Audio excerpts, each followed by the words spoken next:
Green is always a color of healthy living and peaceful mind, and so the plants are. तो चलिए आज के दिन की शुरुआत हम इन ग्रीन प्लांट्स के साथ ही करते हैं। आज हम बात करेंगे फोइनिक्स पाम और इस पोनीटेल पाम की पोटिंग के बारे में कि कैसे उसका सॉइल मिक्सचर प्रिपेयर करना है, कौन कौन से इंग्रेडिएंट्स उसके अंदर हमें डालने हैं, और उसके अलावा हम बात करेंगे इन सारे पाम्स की केयर टिप्स के बारे में, जिसमें हम बात करेंगे कि उसे कैसी वाटरिंग चाहिए, कैसी सनलाइट उसे चाहिए और कैसी इन्वायरमेंटल कंडीशंस में उसे रखना चाहिए। तो चलिए शुरू करते हैं। नमस्कार, मैं हूं Pooja Sharma and welcome to my YouTube channel एक नई सुबह।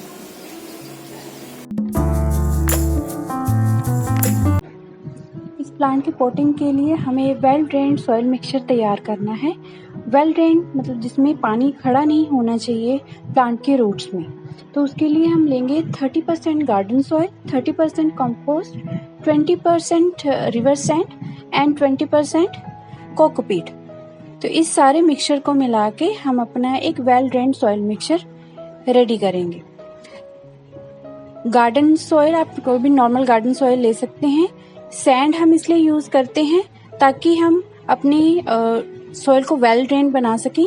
अब क्योंकि ये मॉइस्चर लविंग प्लांट है तो इसको थोड़ी सी नमी की जरूरत होती है मिट्टी में, तो उसके लिए हम कोकोपीट यूज कर रहे हैं।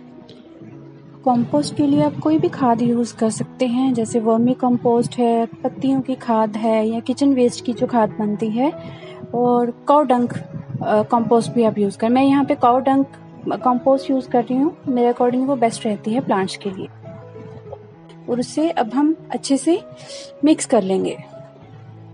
अब देखिए, गार्डनिंग का शौक हो और मिट्टी के साथ मिट्टी ना हुए तो क्या मजा। अपने हाथों से ही अच्छे से इससे सारे सॉइल मिक्सचर को मिला लीजिए, अच्छे से मिक्स कर लीजिए, और जो भी कंकर वगैरह हो उसे निकाल दीजिए। पूरी मिट्टी को अच्छे से मिक्स कर लीजिए।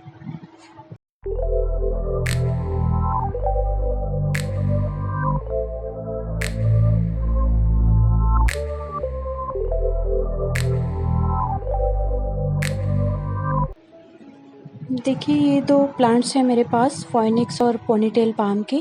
फोइनिक्स पाम थोड़ा सा बड़ा है तो उसके लिए मैं बड़ा पॉट यूज़ करूँगी, क्योंकि अगर मैं छोटे पॉट में उसे लगाऊंगी तो वो इतना अच्छा नहीं लगेगा। बहुत बड़ा प्लांट बहुत छोटे पॉट में अच्छा नहीं लगता।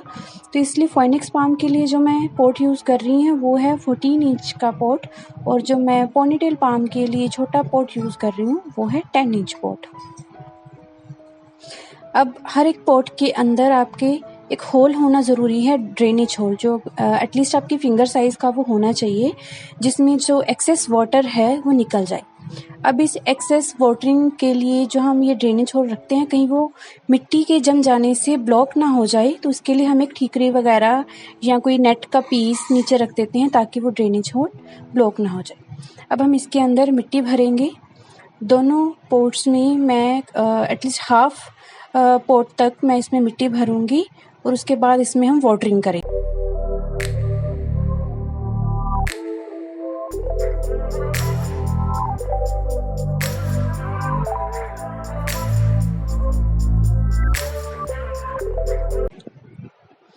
पोट को हाफ फिल करने के बाद मैं इसमें वाटरिंग करूंगी।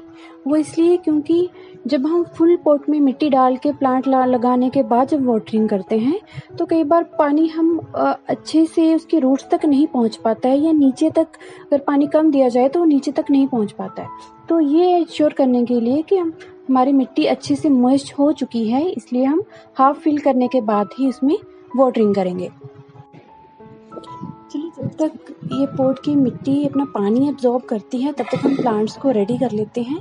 प्लांट के जितनी भी ड्राइड आउट लीव्स हैं उन सबको हमें रिमूव कर देना है, और हम एक क्लीन प्लांट जो है वो रेडी करेंगे पोटिंग के लिए। अब आप देख सकते हैं मेरे दोनों प्लांट जो हैं उनकी रूट्स मैं पूरी तरह से एक्सपोज कर चुकी हूँ, जो कि हमें प्लांट्स के साथ बिल्कुल भी नहीं करना चाहिए। बट ऐसा इसलिए है क्योंकि ये प्लांट मैंने किसी नर्सरी से परचेज करके नहीं लिए हैं। ये मुझे प्लांट हंटिंग के दौरान हिमाचल में मिले थे, जिसके आप वीडियो मैं आपके साथ बहुत जल्द शेयर करूँगी। चलिए प्लांट्स को लगाना शुरू करते हैं। तो इसके लिए प्लांट को पोट के बिल्कुल सेंटर में रखिए और मिट्टी डालना शुरू करिए। मिट्टी डालते डालते साथ में हल्के हाथ से उसे प्रेस करते रहिए, ताकि जो प्लांट की रूट्स हैं वो मिट्टी को पकड़ लेंगी और आपका प्लांट जो है वो सेंटर में अपने आप सेटल हो जाएगा। सेम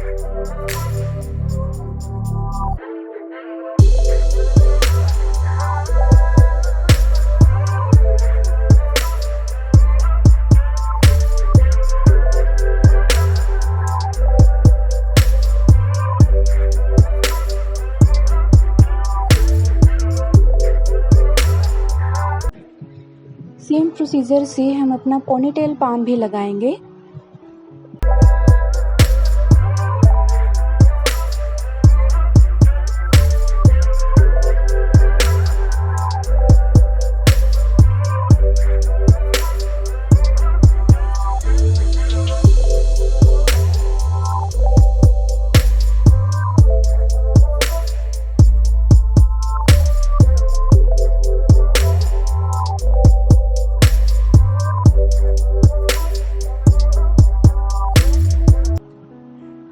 अब देखिए दोनों प्लांट्स हमारे बहुत अच्छे से लग चुके हैं और बहुत अच्छे दिख भी रहे हैं। तो अब टाइम है इनकी वाटरिंग का। नीचे की मिट्टी के लिए हम वाटरिंग ऑलरेडी कर चुके हैं, तो लिमिटेड वाटरिंग हम ऊपर के लेवल पे करेंगे ताकि मिट्टी अच्छे से ऊपर की मिट्टी भी अच्छे से मॉइस्ट हो जाए।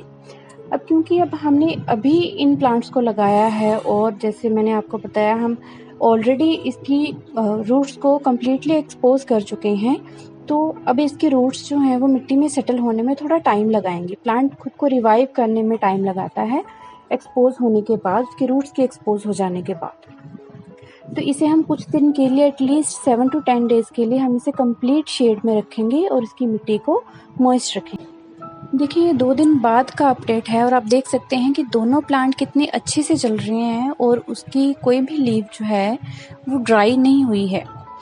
बट एक इम्पोर्टेंट इंग्रेडिएंट जो है वो मैं पॉटिंग मिक्सचर में डालना भूल गई थी, जो कि मैं आज पानी के साथ डिल्यूट करके उसे डालने वाली हूँ, वो है फंगीसाइड। उसके लिए मैं साफ फंगीसाइड यूज़ कर रही हूँ। ये मैंने ऑनलाइन परचेज़ किया था और इसका लिंक मैं आपको डिस्क्रिप्शन बॉक्स में डाल दूँगी। तो इसे यूज़ करने के लिए अदरवाइज़ हम 1 स्पून पॉटिंग मिक्सचर के अंदर ही डाल देते, बट अभी मैं इसको लेटर ऑन यूज़ करने वाली हूँ डिल्यूट करके। तो उसके लिए मैं एक 1 टीस्पून यूज़ करूँगी फंगीसाइड का और उसे डिल्यूट करूँगी इन 1 लीटर ऑफ वाटर। पानी में ये फंगीसाइड डाल के उसे अच्छे से मिला लीजिए ताकि वो पूरी तरह से मिक्स हो जाए पानी के साथ। अब ये काम मैं 2 दिन बाद क्यों कर रही हूँ, क्योंकि जब मैंने ये प्लांट लगाया था उस टाइम पे मैं ऑलरेडी इसकी इनफ वाटरिंग कर चुकी थी, तो उस टाइम पे मैं दोबारा इसकी वाटरिंग नहीं कर सकती थी। अब ये 2 दिन बाद आज टाइम है इसको फिर से वाटरिंग करने का, तो इस टाइम पे मैं अब इसे डिल्यूट करके पानी में डालूंगी। तो अगर आप भी मेरी तरह थोड़े से भुलक्कड़ हैं और ऐसे ही फंगीसाइड को डालना भूल जाते हैं, तो आप उसे पानी के साथ डिल्यूट करके कभी भी डाल सकते हैं। या फिर अगर आपका कोई प्लांट खराब हो रहा है और उसे आप बचाने के लिए अब फंगीसाइड डालना चाहते हैं उसमें, तब भी आप उसे डिल्यूट करके वाटरिंग के टाइम पे डाल सकते हैं।